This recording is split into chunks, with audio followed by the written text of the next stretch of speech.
Next speaker, there are voices that speak and there are voices that shift atmospheres. Now, there are leaders who influence rooms and there are leaders who influence nations. Today, we are honored to receive a woman whose life's work is transformation.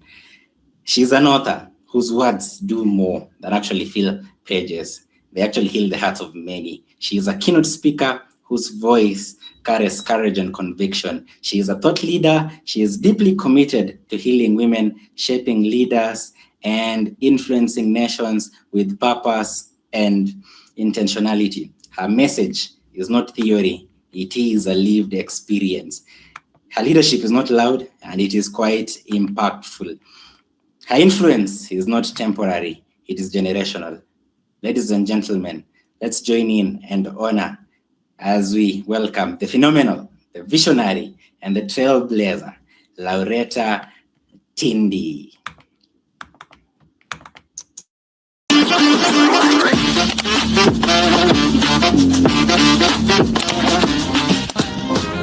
Hi everyone, this is Laureta Tindi, the author of The Power of Forgiveness, and today we talk about power.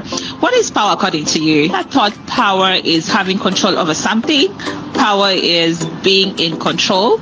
But I have come to realize that power is actually having the ability to let go of something, to look at your wounds and choose not to live from it. Ladies and gentlemen, let's give it up for Laureta. Oh, thank you so much, Josh and Victoria. God bless.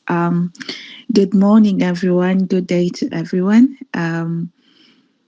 Let me just start by saying at 4 a.m., book launch will forever go down in my history.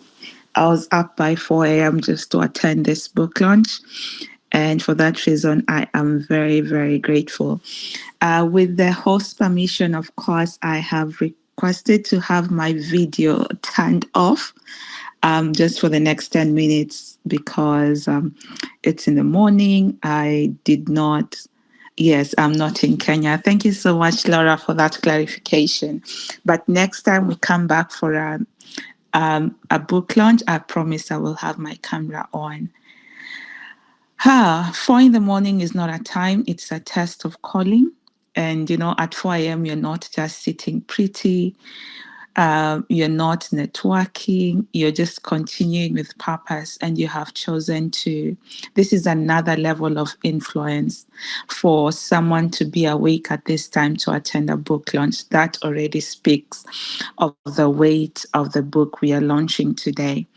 So when Laura reached out to me to be a speaker in this book launch, I was so much privileged and honored to just share a platform, or rather share a stage with people that I look up to. Mom Sylvia Koth, I have always followed you, I think, since I was 13.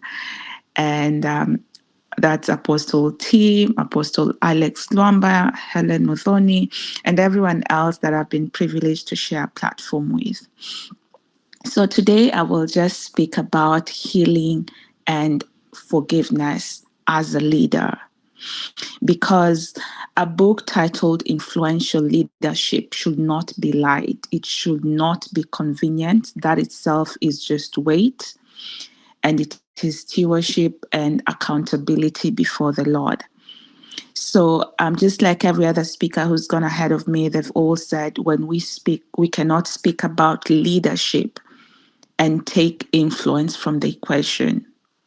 If nobody is shaped by your decisions or corrected by your voice or strengthened by your purpose, then you're not a leader. You're just occupying space, or rather just sitting in an office. Because influence means what is inside you. And what is inside you does not get to stay inside of you. It has to multiply. And if it's not multiplying, then you're not leading and you're not walking on that path that you've been called to lead the people that you're supposed to lead. And that is why healing and forgiveness are not soft topics for leaders. It shouldn't be an option for a leader to heal before they lead the people they are meant to. Healing for a leader should be oxygen. If you intend to lead people, then healing is not optional for you. Forgiveness is not optional for you. Those are something that you need to walk. It's something that you need to live by, and it's something that you need to do as a leader. So the Bible does not romanticize leadership. Mom Sylvia has given us a story about this, given us a story about King David, what happened. And while I was just preparing for this session, I also had a look in the book of First Kings, and this is where we meet Rehoboam. This man inherits a kingdom built by Solomon, wealth, infrastructure, systems, military strength, so many things. Everything looks stable. He doesn't have to work for anything. But again, inheritance does not equal maturity. That is one thing we realize from the story of Rehoboam, that he was not matured enough to handle what he inherited from Solomon.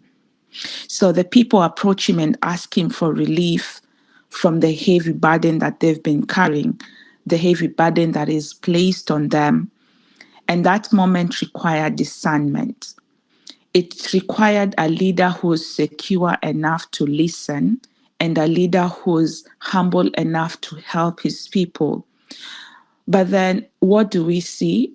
Rehoboam consults the elders, and the elders are seasoned voices who understood governance is not about someone flexing in power or someone making a decision to satisfy his own insecurity. So they tell him, why don't you speak gently, serve the people, and lighten the load for them? Because if you serve them, then they are going to serve you.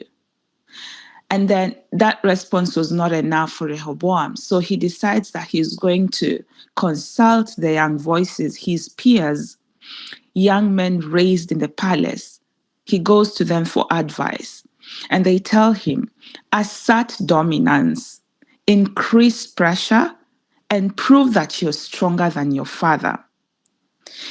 And now at this point, Rehoboam chooses force over wisdom. And in one decision, just one decision, it fractures a whole kingdom. He keeps a throne, but he loses influence over a nation. So if he could only listen to the elders who told him, why don't you light the burden for these people? Then he could have caused a lot of influence in that specific kingdom. But then we realize that he runs down to his peers and then they tell him, increase the pressure. And why don't you be stronger than your father? Why don't you show up to be more stronger than your father? And now at this point, Rehoboam does not discern anything. He makes a decision out of force and pressure. And because of that, he loses over half a nation. So that is what happens when leadership is more concerned with image than healing. You want to prove to people who you are. What do people say about you? What do people think about you? Because at the core of that story is insecurity. I was studying the whole story while preparing for this session, and what I realized is insecurity. A young king trying to prove himself, a leader who confuses harshness with strength. He thinks that, well, when you're being harsh, then that shows you carry a lot of strength. So authority without inner wholeness becomes instability. You have first to be whole as a leader within you. Because when you have authority over people, when you're not whole, then you're trying to prove to people what they think about you. And in that pattern, what we realize is that pattern did not end in the ancient Israel. It didn't just end in the Bible. It came with us in the body of Christ.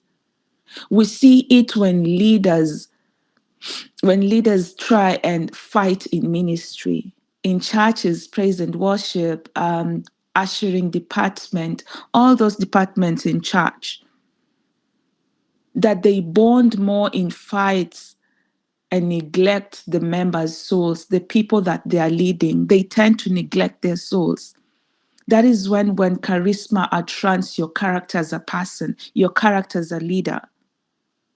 When you're more focused on growing your platform than growing your maturity as a leader. And so what I have come to realize as I wind up, I've realized I only have 3 minutes. What I've come to realize is that churches do not always fracture over theology or lack of knowledge. They fracture over leadership that cannot absorb pressure with grace. That is drawn from the story of Rehoboam. If only he could have stood his ground and absorbed the pressure with grace, then he could have caused an influence over a nation. So churches fracture over leaders who cannot receive feedback without feeling dethroned. You cannot receive a feedback from a member or somebody who does not sit on a leadership position without feeling like you're being dethroned, without feeling like somebody is taking up your space. But Jesus gives us a different model. In John, after Peter denies him publicly, loudly, 3 times, Jesus did not disqualify him. I was trying to think about it myself. If my friend denied me loudly and publicly like that, only God knows what I would have done to them. I mean, back in those days, not today. But Jesus tells him, he does not even embarrass him in front of others. He restores him and he says, "Do you love me?" That is what he asked Peter. And when Peter responded, he said, "Then feed my sheep." So I'm just going to leave us with a question today. As leaders, as people who are working in spaces where governance is needed, how do you handle your sheep? How do you handle those that you lead? Because what Jesus portrayed is governance healed by love. If you are Jesus, how would you react to Peter's deeds? How would you react to what Peter would have done to you? Because Jesus had every right to assert authority. I mean, he's the Son of God. I would have walked in that pride knowing that, God is my Father and I choose what to do. But Jesus portrays leadership through healing and love and says to him, "Then feed my sheep." He restored a fallen leader and strengthened the entire movement in doing so. So my question to us today as leaders is, are you walking in forgiveness? Are you walking in healing? Can you receive feedback without feeling like you're being dethroned? I'm going to leave us with that question. And just so I can strike a balance in governance and the church structure. We see the same thing today from in politics. And I'm going to use our country, Kenya, as an example. When we have unhealed leaders passing bills in parliaments and legislating, that is something that has been harbored for so long as leaders. And that is why it's like resentment. It's like a continuation of what was not forgiven by a previous political party that was in power. And so the next party that goes in has not forgiven what the other party did not do. And so because I know there are young people in this forum, as we look forward to, as young people, to take over governments, to take over boardrooms, to take over, churches, take over so many places, is forgiveness an option for you, or is forgiveness an oxygen to you? Because it needs to be an oxygen. It's something that you breathe and live by every other time. I'm just going to stop there because time is not on my side. But congratulations, Laura, for launching such a powerful book and bringing together a movement of over 80-something people. That alone is influence. And we are so much behind you. We are so much praying for you, backing you up. And this is just one of the many books that you're yet to to launch, you're yet to write. As a first-time author, I know writing a book is not easy.